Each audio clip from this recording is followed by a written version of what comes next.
Yo estaba pensando esto que hablábamos de la escuela, vos la viviste como alumna y después como docente y luego como directora. Pero me gustó esto que decías que la escuela es una referencia, es como internalizar un grupo, ¿no? Y que nos pasa a todos los que pasamos por la escuela, que en realidad la escuela es un proyecto colectivo y que está hecho por mucha gente. Entonces cuando decís la escuela es referencia y vos pasaste por todos los lugares que no todos pasaron, alumna, docente, coreógrafa, directora, y cuando hablas de por qué la escuela es referencia, me gustaría como que pensáramos eso, como un proyecto, en tu caso, que pasaste por todos los roles, y además un proyecto colectivo tan intenso. Sí, yo te decía antes que tal vez por esto de haber participado en la etapa de fundación, ¿cierto? Es decir, yo lo que te estoy diciendo no es porque lo leí ahora últimamente, porque me estudié un speech para eso. He trabajado mucho sobre eso, lo he leído muchas veces, pero aparte tengo muchos recuerdos, tengo muchísimos recuerdos, ¿no? Tengo el recuerdo, por ejemplo, tontería.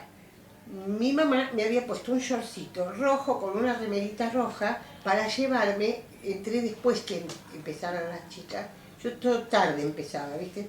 Entré después, entonces la señora lo dijo, tiene que rendir el examen. El examen era que ella me hiciera hacer una serie de cosas en el escenario agarrados a un timbal.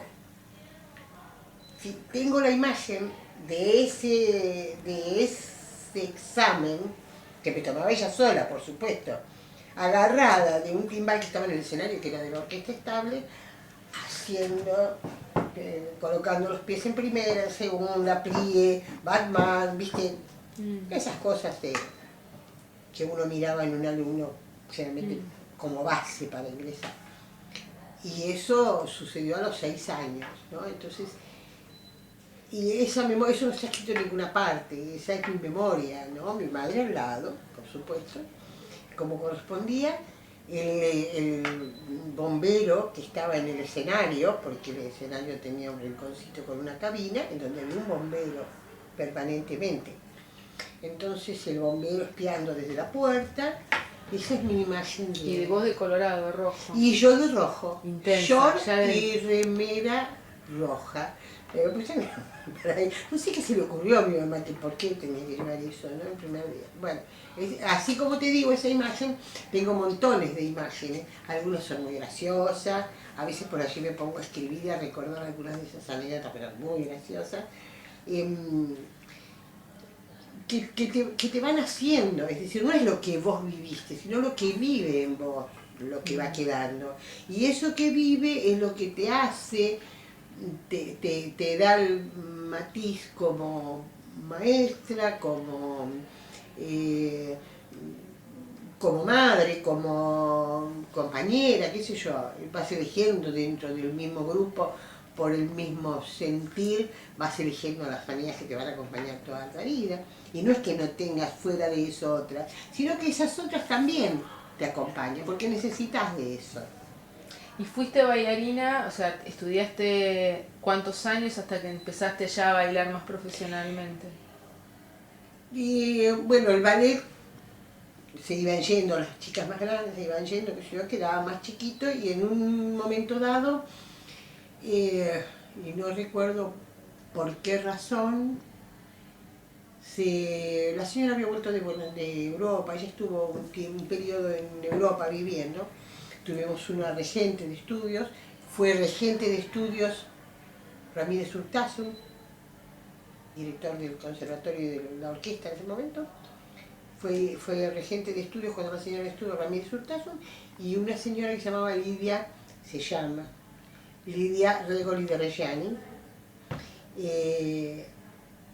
Y cuando la señora volvió, creo que repuso variaciones sinfónicas de César Franck, que era un ballet que ya había puesto al principio con el grupo más grande. Repuso eso y necesitaba chicas para el cuerpo de baile. Nosotros teníamos 12 años y nos llamaron para eso. La felicidad, porque aparte bailábamos con un grupo que era de chicas grandes, no era que era un ballet infantil, ¿eh? Las chicas grandes, no sé, por 20 años fueron las chicas grandes, ella llevábamos el karma de ser la chiquita, aprovechábamos también eso. Entonces ellas bailaban, ellas hacían los roles, ellas todo, y nosotros éramos las chiquitas. Entonces nos convocaron para hacer las variaciones sinfónicas. Hicimos variaciones sinfónicas y después otra vez al aula.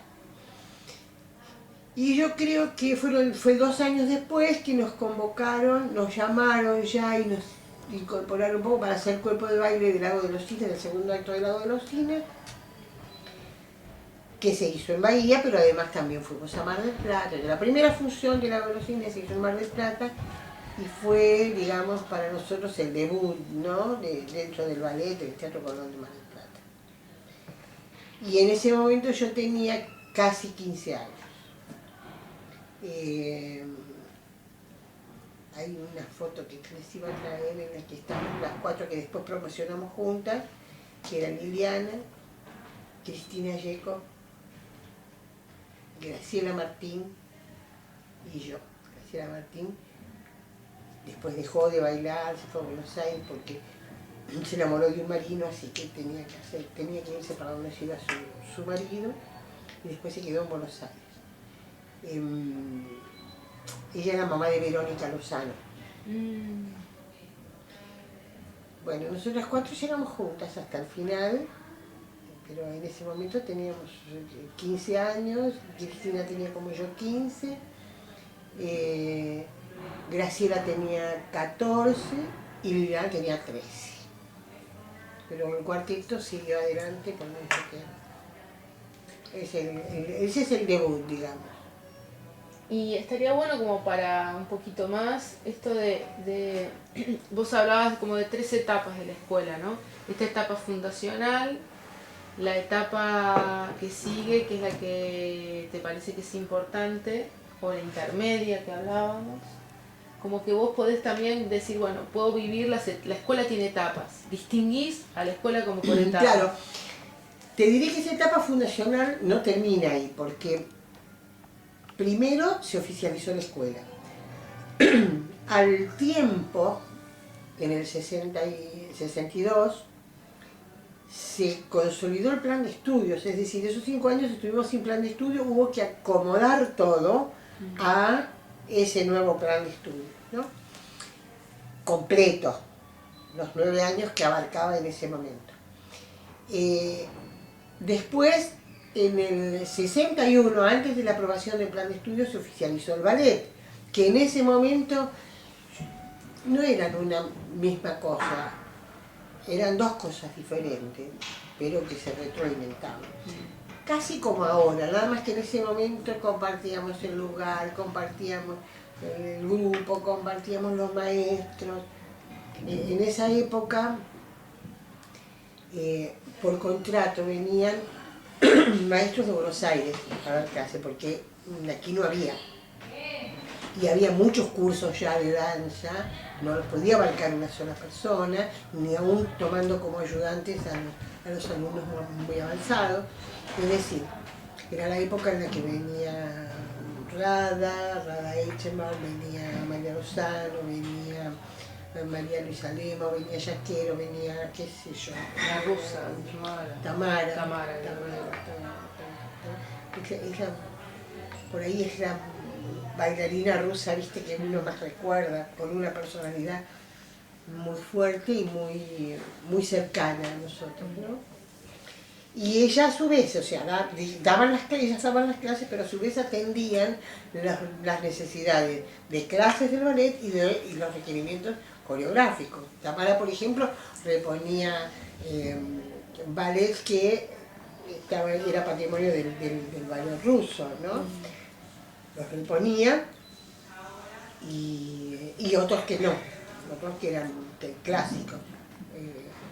Los reponía ellas con el ballet y los le enseñaba. Vos fijate lo que era, los reponían en el ballet, pero a veces en la cátedra de práctica escénica había que trabajar eso, porque formaba parte del plan de estudio, trabajar los ballets de repertorio, en práctica de ballet. Y esos mismos ballets de repertorio después eran los que se hacían en las funciones de ballet.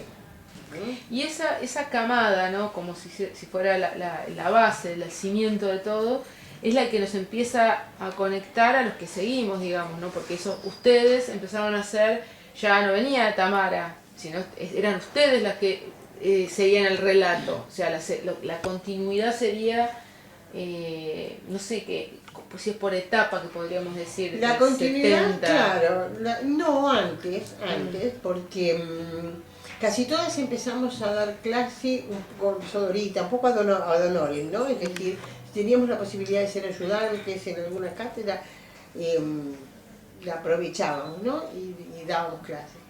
Y ya llegando al final de la carrera, ¿no? Es decir, nuestras prácticas eran eso, ser ayudante en un curso o trabajar. Y el primer año, segundo año de egresada, nosotros éramos ayudantes y ad honorem. Y después sí, ya entramos como maestra. Como maestras entramos casi todas más o menos en la misma etapa. ¿En qué ya, etapa? ¿En el 68? Y yo creo que, sí, yo creo que 68 empecé a dar clase. En la escuela, porque en el 67, aparte de hacer alguna cosita dentro de la escuela, dábamos clase con Graciela, dábamos clase dentro de la base. Ah, mira. Había un salón para danza y bueno, ella como esposa de Marino, todavía no era esposa, era novia de Marino, nos dieron acceso para dar clases dentro de la base. Y después ya al año siguiente ya nos tuvimos que quedar con la escuela porque era imposible viajar 2 veces por semana a Punta Alta. Y bueno, y yo ya tomé, inclusive, no sé si fue el primer grupo que yo tuve. En el primer grupo había chicas, por ejemplo Viviana Paulucci, me parece que era Viviana Paulucci, estaba en el primer grupo, Blanquita Candizano, una chica que bailaba divino, que después también se casó con Marino y después. Así de esos primeros años surgieron algunas de las bailarinas que después se quedaron en el ballet, ¿no? Sí, ya prácticamente quedamos igual nosotros. yo que lo veía más que nada por mi tía, por Jenny, había una mística muy fuerte en la época, la camada esta que estás nombrando, de la época de Viviana en adelante, donde ustedes ya eran docentes, había una mística muy cercana a lo que, porque estaba todavía muy cerca Alba, y como que No, ella estaba, estaba ahí muy cercano a todo el... Ella estaba, y en cierta medida, viste, nos inculcó también esto de, primero, seguir buscando, porque en el ballet había venido un bailarín, Ricardo Ordóñez, que incursionaba en coreografía, ¿no? Es decir, no tenía una formación en coreografía, pero él incursionaba y le gustaba, y él su inclinación era más hacia el contemporáneo. No moderno, sino contemporáneo, es decir, ballets con un perfil, digamos, o folclórico, algunos tomando alguna leyenda, ¿viste? No folclórico, sino tomando una leyenda folclórica, siempre trabajando con zapatillas de punta, con la técnica clásica, ¿no? Y siempre con un tinte así, mucho más moderno. Y ella le daba lugar, porque realmente él sabía encontrar, viste, de las personas lo mejor y a veces creaba algo para esa persona. Montó Piazzolla con Marta, una soberbia coreografía que le hizo muchísimo tiempo Marta con él, inclusive. Entonces esa búsqueda y esa apertura que tenía mental, a ver, no tenemos que confundir, porque a veces se confunde la disciplina de la danza con la represión. ¿Me explico? Es decir, uno estudiaba, se formaba, se preparaba dentro de una disciplina artística, pero el pensamiento iba mucho más allá de esa técnica. eso es lo que nos dio ella, ¿no? Es decir, esa capacidad de decir, bueno, yo para la danza soy muy estricta, para la clase, no había en el ballet una clase, digamos, optativa, las clases eran obligatorias y punto, nadie dudaba de eso. Las clases obligatorias y después los ensayos, más las materias que todavía estábamos cursando en la escuela. Así que era desde las 2 de la tarde hasta las 9:30, 10 de la noche, dentro de la escuela. De ahí creo que me viene ese horario, ese reloj biológico ya. Se me formó el reloj biológico, porque si vos tenés memoria, yo venía a las 2 de la tarde y me iba a las 9:30. A las 10 de la noche. 9:30, 10 de la noche. Bueno, de ahí viene esa disciplina. Pero todo lo demás, lo que digo, diabluras, que hacíamos cosas, eso de ir a las 3 de la tarde al teatro cuando teníamos función, en fin, todo eso iba para otro lado, leíamos mucho, salíamos mucho, a veces cuando estaba acá en la escuela, tanto como profesora como directora, muchas veces he escuchado a mamás que decían, pero mi hija si está tantas horas acá, se pierde su infancia, se pierde su juventud. Y yo digo, yo no me perdí nada nos perdimos nosotros, es decir, yo salía con mis compañeras del colegio, tanto como con mis compañeras de edad. Obvio, tenía que organizar el fin de semana, tenía que estudiar y preparar las cosas de la semana, porque si me dejaba para la semana, para el fin de si salía todo el fin de semana, después durante la semana pagábamos el pasto, pero nos daba el tiempo para todo y todo lo disfrutábamos mucho más, porque no teníamos nada en abundancia. Todo lo probábamos, todo lo picoteábamos, todo. Entonces, eso te permite ser libre. Pasa, digamos, esa etapa de formación tan rígida y vos te encontrás con vos mismo, con tu concepción de vida. Y sabés que vas a seguir para acá, no porque te hayan disciplinado para eso, vas a seguir para acá porque lo elegís. Y porque querés y porque te gusta, y con la concepción de que todos los que están acá tienen que seguir su camino, y que a veces hay que resignarse como maestro a aceptar que un alumno con el que uno se hizo toda la película y esta va a ser una excelente bailarina, se te vaya porque un día te dice, no quiero más.